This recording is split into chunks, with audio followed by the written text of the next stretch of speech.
किशनपुर नाम का एक छोटे से गांव में ललिता मोहन नाम का पति पत्नी और अपने 2 बच्चे चिंकी और सरिता के साथ एक छोटे से घर में रहते थे। मोहन सेठ धनिकला के खेतों में मजदूरी का काम करता था और ललिता गांव के एक बंगले में झाड़ू पोछा और खाना बनाने का काम करते थे। दोनों पति पत्नी खूब मेहनत करते थे और अपने बच्चे का पेट भरते थे। यूं तो हमेशा गर्मी के समय 40 तक तापक्रम चला जाता था, लेकिन इस साल तापक्रम बहुत बढ़ गया था, जिस वजह से किशनपुर गांव के लोग बहुत परेशान थे। दिन हो या रात हो, लोग गर्मी से बेहाल थे। इस साल तो बहुत ज्यादा गर्मी बढ़ गई है। इतनी गर्मी में काम करना तो मनहीन हिकरता बहुत मुश्किल हो गया है। घर से निकलते ही पसीना बारिश की तार टपक नेल गाता है। इतनी भारी गर्मी में तो काम करने का भी मन नहीं करता। न जाने इस साल की गर्मी कैसे कटेगी। चलो अच्छा में काम पे जाता हूँ, वरना सेठ जी गुस्सा करेंगे। मोहन काम पर चला जाता है। चिंकी और सरिता एक सरकारी स्कूल में पढ़ते थे। ललिता चिंकी और सरिता को लेकर स्कूल छोड़कर काम पर चला जाता है। उस बंगले में मालकिन हेमलता और रामचंद्र अपने 2 बच्चे टिना और मीना के साथ रहते थे। अरे ललिता, आगे तू चल, आप जल्दी से काम निपटा। तुम्हें पता है ना आज राहु का बड़े पाटिर है ना, तो जल्दी से काम निपटा लेना और 4 बजे के बाद तुम मेरे घर को सजाने मेरा मदद करना, ठीक है? ठीक है मालकिन, मैं जल्दी से घर काम कर लेता हूँ, उसके बाद मैं आपको घर सजाने में मदद करूँगा। ललिता घर की सारी काम कर देती है। उसके बाद ललिता हेमलता की घर सजाने में मदद करती है। हेमलता और ललिता मिलकर पूरे घर को अच्छे से सजा देती है। अच्छा मालकिन, मैंने घर की सारे काम कर दी है और घर को अच्छे से सजा दी है। मालकिन, अब मैं घर चलता हूँ। ठीक है, जाओ, तू हेपता है ना आज राहुल का बड़े पार्टी हो। शाम को पार्टी में अपने बच्चे के साथ आ जाना 6 बजे, और हाँ, तुम्हारी मदद की भी जरूरत है। ठीक है मालकिन, मैं शाम को बच्चे के साथ आ जाऊंगा। यह कहकर ललिता अपने घर चला जाता है और शाम को अपने बच्चे को तैयार कर पार्टी में आ जाती है। पार्टी बहुत शानदार होती है। ललिता बच्चे इतना बड़ा घर देखकर कहते हैं, अरे यार चिंकी, यह घर कितना बड़ा है और कितना सुंदर है। बाहर कितनी गर्मी है और इनके घर के अंदर कितना ठंड लग रहा है। चिंकी और सरिता की बातें राहुल सुन लेता है। अरे यह घर में ठंडा इसलिए लग रहा है कि हर रूम में एसी लगाया हुआ है, इसीलिए। ओ, एसी लगाने से घर एकदम से ठंडा हो जाता है ना? दीदी, हम भी अपने पापाओं को बोलेंगे अपने घर में एसी लगा ले को, उसके बाद अपना घर भी ठंडा रहेगा ना। चलो बच्चों, इधर वो केक काटने का टाइम हो गया है। जब केक काटने लगता है तब चिंकी और सरिता एसी की हवा खाते खाते राहुल के कमरे में तरफ चले जाते हैं और राहुल के कमरे के बाहर खड़े होकर एसी का ठंडा ठंडा हवा खाते हैं। एसी की ठंडा ठंडा हवा खाते खाते चिंकी और सरिता राहुल के कमरे में चला जाते हैं। दीदी, यह कमरा कितना ठंडा है, इसमें सबसे ठंडक है। दीदी, यह देखो, यह बिस्तर कितना सुंदर है, बिल्कुल मखमल से सा। चिंकी और सरिता बिस्तर पर बैठ जाती है और ठंडी हवा का आनंद लेने लगता है। देखते देखते ही 15 मिनट हो जाता है और आराम करते करते उन लोगों की कबाख लग जाती है। उन्हें पता भी नहीं चलता। कुछ ही देर में राहुल की बहन अचानक से राहुल के कमरे में आ जाती है। वो दोनों को अपने कमरे में देखकर खूब गुस्सा हो जाता है। ये दोनों मेरी बेड पर क्या कर रहे हैं? माँ, तुम जल्दी से इधर आइयो। तुम दोनों जल्दी इस बिस्तर पे से उतरो, जल्दी। चिंकी और सरिता हेमलता की आवाज सुनकर उठ जाती है। ललिता भी हेमलता की बातें सुनकर भागी चली आती है। क्या हुआ मालकिन? आपकी आवाज बहुत जोर से आ रही थी, इसीलिए मैं आया हूँ मालकिन। क्या हुआ? यमत पुछ, तुम देख नहीं रही हो? तुम्हारे बच्चे ने मेले बदबूदार कपड़ों से मेरी पूरी बिस्तर को गंदा कर दिया। तेरे बच्चों ने ऐसी देखा ही कि सोने चली आए। मेरे बिस्तर पे हद हो गई यार। मैंने तो तेरे बच्चों को इसलिए बुलाया था, इनका भी थोड़ा मन लग जाएगा। इसने भी यसी पार्टी कभी नहीं देखी होगी, लेकिन इन्होंने तो अपना वो काद ही भुलगाया। यह मेरा घर है, कोई धर्मशाला नहीं कि कोई भिखारी मेरे कमरे में आ जाएगा और आकर सो जाएगा। तो अभी की अभी निलक अपने बच्चों को लेकर, और हाँ, कल से काम पर भी नहीं आना। नहीं मालकिन, यह ऐसा मत करो, बच्चे नादा है। मैं वादा करता हूँ कि आगे से ऐसा कभी नहीं होगा। यह मेरी आखिरी भूल समझकर माफ़ कर दीजिए। मालकिन, मुझे काम से मत निकाले। मालकिन, इसी से तो मेरा घर चल रहा है। मालकिन, यथेरी सरदर्द है, इसे लेकर जल्दी से यहाँ से निकल। हेमलता ने ललिता और उसके बच्चे को घर से निकाल देता है और आगे से काम पर भी आने को मना कर देती है। अब ललिता के पास कोई काम नहीं था। घर का सारा भार मोहन के कंधों पर आ गया था। हे भगवान, आज तो खाना बनने के लिए तो आटा भी नहीं है। अब कहाँ से मैं आटा लेके आऊँ? मेरे पास तो पैसा भी नहीं है। अब घर कैसे चलेगा? मोहन के तनख्वाह से तो घर खर्चे में सारा पैसा चला गया। मैं तो पानी पीकर सो जाऊंगा, लेकिन ये दोनों बच्चे बो के कैसे सोएगा? इन लोग को तो रातों में नींद भी नहीं आएगा। आगे आप, आज तो खाने के लिए कुछ भी नहीं है। कोई बात नहीं है, आज 60 रज के घर पे बात तथा तो सेठ जिन्हें बच्चों के लिए कुछ खाना पठा दिया है। जैसे उस रात तो वो लोग खाना खाकर सो जाता है।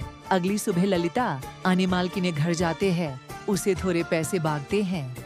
मालकिन, मेरे घर में खाने के लिए कुछ भी नहीं है, कृपया करके कुछ पैसा उधार दीजिए। तुझे देने के लिए मेरे पास कुछ भी नहीं है। मैंने तुझे पहले ही काम से निकाल दिया था, फिर तेरी यहाँ आने की हिम्मत कैसे हुई? जा निकल यहाँ से। हेमलता की कड़वी बातें सुनकर ललिता निराशा होकर घर जाने लगती है। तभी रास्ते में एक पोस्टर दिखाई देती है। तभी ललिता वहीं पर रुक जाती है। पकोड़े बनाने वाले की जरूरत है। अधिक जानकारी के लिए इस दिए गए नंबर पर संपर्क करें। पकोड़े बनाने तो मुझे आता है, या नौकरी मुझे मिल जाए तो मेरे घर चलाने के लिए कुछ पैसे मिल जाएगा। ऐसा सोचकर ललिता उस पते पर पहुंच जाती है। भैया, मैंने आपकी पोस्टर पढ़ा, आपको पकोड़े बनाने वाले की जरूरत है।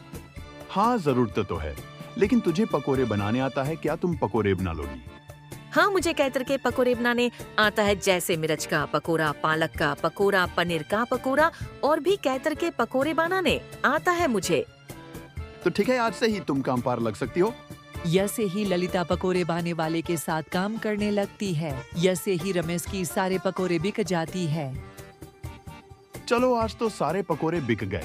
आज तुमने तो सर्वे किया हो, मात्र कल से तुम्हें पकोड़े बनाने भी होगे। हाँ सर, मैं वजूद अच्छे पकोड़े बनाना जानता हूँ। चलो एलो, तुम आज के 500 रुपए, कल से फिर काम पे आ जाना।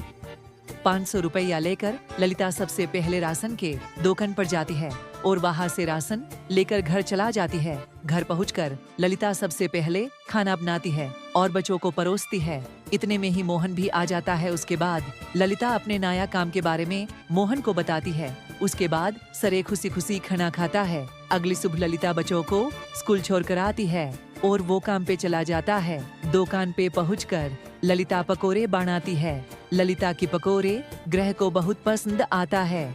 ललिता के पकोड़े खाकर ग्राहक बहुत तारीफ करते हैं। उनको आज के बने हुए पकोड़े कल से भी अच्छे लगे। रमेश भाई, तुम्हारे आज रे पकोड़े का तो कोई जवाब ही न है। मैंने आज तक इतने स्वादिष्ट पकोड़े कभी नहीं खाया नहीं था। आखिर तुमने आज क्या मिलाया है कि पकोड़े इतने स्वादिष्ट है? आज तो मैं एक और प्लेट पकोड़ा खूंगा, मेरे लिए एक तरह प्लेट लगाऊं। यसे हिरमेश अपनी ग्राहक के मुंह से पकोड़े की तारीफ सुनकर ललिता से कहती है, ललिता, तुम्हारे हाथ में तो जादू है।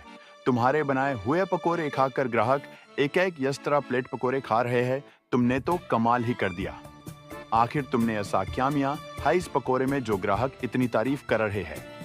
साहब जी, कुछ खास नहीं मिलाया है, बस थोड़े से नमक मिर्च मसाले बराबर मात्रा में डाले हैं बस। यसे हिरमेश के पकोड़े आज बहुत जल्द खत्म हो जाते हैं। आज तो पकोड़े बहुत जल्द खत्म हो गए। कल से हमें और भी पकोड़े बनाने होंगे। और रहा पकोड़े की सेल बहुत अच्छे होने लगे हैं, इसीलिए कल दो काम में एसील गवा रहा हूँ। इससे ग्राहक भी एसी की ठंडी ठंडी हवा केम झेलेंगे और हमारे पकोड़े की सेल और भी बढ़ेगी। तुम क्या कहते हो ललिता? साहब, विचार तो बहुत अच्छा है। अगले दिन रिमास ने दुकान में एसी लगवा लेता है और जैसा सोचा था वो ऐसा ही हुआ। एसी लगने के बाद ग्राहक की संख्या और अभी बढ़ जाती है। ठंडी ठंडी एसी का हवा में बैठकर पकोड़े की आंद उठाती है। यसे ही रमेश की पकोड़े आज भी जल्दी बिक जाते हैं। शाम को समय ललिता जब घर आती है तो चिनकी और सरिता की बातें सुनती है। दीदी उस दिन पार्टी में कितना मजा आ रहा था ना। और हाँ, आज में इतनी गर्मी में बैठे हैं। काश अपने घर में भी एसी लगा होता तो हम भी एसी का ठंडी ठंडी हवा खाते ना। इतने में ही ललिता अंदर आ जाता है। अरे चिंची और सरिता, तुम लोग क्या कर रहे हो? तुम लोगों ने स्कूल का होमवर्क किया? चलो जल्दी से अपना अपना होमवर्क कर लो। मैं खाना बनाने जाता हूँ, उसके बाद खाना खा के सो जाना। कल सुबह तुम लोगों को स्कूल भिजाना है ना। ठीक है मम्मी, मैं जाकर होमवर्क बना लेता हूँ। यसे दिन बीतता जाता है। ललिता का हालात पहले से ठीक होते जाते हैं। यसे ही एक दिन ललिता शुभ काम पे जा रही होती है, तभी उसे एक भंगार की दुकान दिखाई देती है। उस दुकान पे बहुत सारे सामान थे, जैसे कूलर, पंखा, फ्रिज, एसी इत्यादि सामान थे। ललिता के ध्यान उस दुकान में रखे पुराने एसी तरफ जाते हैं। वो उसे बहुत पसंद आता है। वो उस दुकानदार से पूछता है, ओ भाई साहब, इस एसी का दाम कितना है? मात्र 10,000 की है। यह तो बहुत ज्यादा है इसका दाम तो। यह तो बहुत कम दाम है। तुम न्यायसी लेने जाओगे तो 30,000 कम नहीं पड़ेगा। अच्छा ठीक है, यह तो अच्छा से तो चलेगा ना। हाँ, यह तो बहुत अच्छा से चलता है। और 6 महीने से पहले ऐसी खराब हो जाएगा तो तुम्हें फिर में मरम्मत होगा। ठीक है, लेकिन तुम इसे सही सही दाम गला गायो। मैं तुम्हें 8,000 मात्र दूंगा। तुम्हें देना है तो दो, वरना मत दो। ठीक है, ले जाओ, बताओ कहाँ लगानी है। ललिता उसके उस दोना वाला को लेकर घर जाता है और उसके घर में एसी लगा देती है। एसी लगाते ही ठंडी ठंडी हवा खा रही है और एसी की मजे उठाती है। दीदी कितना मजा आ रहा है ना, इतनी गर्मी में एसी का ठंडा हवा खाकर। घर में ऐसी लगते ही बच्चे लोग बहुत खुशी हो जाता है और कुछ देर बाद मोहन भी घर आ जाता है। ललिता, तुमने तो आखिर बच्चे को इच्छा पूरी कर दिया ना। कैसे ना करती मैं भला, बचे तो मेरी जान है। उसके बाद ललिता और ओहन अपना अपना कम करते हैं और अपना जीवन खुशी खुशी बिताते हैं।